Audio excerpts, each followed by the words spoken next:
Quand on rêve d'un spectacle ouvert sur la nature, donc avec une écriture cinématographique, on rêve toujours à de nouveaux espaces. Et l'espace aérien, jusqu'à présent, n'avait jamais été pénétré cinématographiquement en accompagnant des oiseaux. On était en permanence 6 équipes.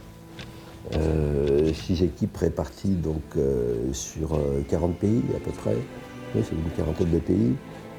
Chaque équipe restait à peu près 2-3 mois de présence localement. Et puis il y avait aussi, outre les pays, il y avait de nombreux tournages qui ont été effectués en France.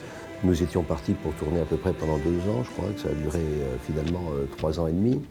Mais le film, il est fait plein de préparations, de projets. Il y avait même jusqu'au storyboard, qui sont de temps en temps des éléments de référence pour ne pas se paumer. Quand on va dans la nature, il faut qu'on ait une carte malgré tout derrière soi, une carte d'état-major. Et même si on va dans des chemins qui n'ont pas été signalés, on sait comment se replier. Donc on avait besoin de ces storyboards, de tout un ensemble de préparations, en espérant qu'une seule chose, que les spectacles qui allaient se proposer à nous seraient autres que ceux que nous avions imaginés. Ce type de film, ces regards ouverts comme ça sur la nature, le fait est qu'il n'y a pas beaucoup de cinéma ou de cinéastes ou de productions qui le font dans le monde. On en avait cette préoccupation, mais on ne savait pas très bien, pas du tout même, comment il serait fait. Parce que c'est trop difficile à prévoir, et comme bien souvent on allait au-devant de spectacles inattendus, en tout cas ce que l'on savait, c'est qu'il fallait qu'on enrichisse le matériel que l'on pouvait réunir. Et quand on va dans un pays et qu'on y reste pendant 2 mois, et que pour le film on n'utilise qu'une minute d'enregistrement, de pellicule, sur 2 mois ou 3 mois de présence, c'est dire quel est le reste du matériel que l'on avait. D'autant plus que c'est un matériel qui n'était pas du tout numérique, qui était de cinéma. Donc c'est des véritables choix. On avait cette préoccupation, mais je crois qu'à un certain moment, il y a les responsables de l'ouvrage qui se présentent. Et nous avions un collaborateur, Nasser Belkalem, et qui a grandement participé avec une équipe de Canal+ à la conception. Mais nous savions aussi que dans ce que nous avions tourné, dans l'accompagnement scientifique que nous avions eu avec 3 professeurs qui étaient Guy Jarry, Francis Roux et Jean Dorst, que tous ces renseignements seraient potentiellement utilisables pour une application, pour une utilisation comme celle du DVD. Mais de fragmenter déjà au départ et de savoir qu'il y aura tel ou tel chapitre, non, ce qui n'était pas vrai. Mais on savait qu'on serait suffisamment riche pour pouvoir décliner. Et outre le film, c'est une rencontre à l'émerveillement, à l'étonnement. On est devant une symphonie naturelle.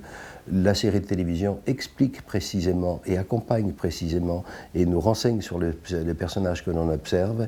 Et en revanche, il y a comme un labyrinthe éclaté dans le DVD où on peut prendre tel couloir et apparaître dans un chapitre qui nous renvoie sur l'autre. On savait qu'on avait le matériau.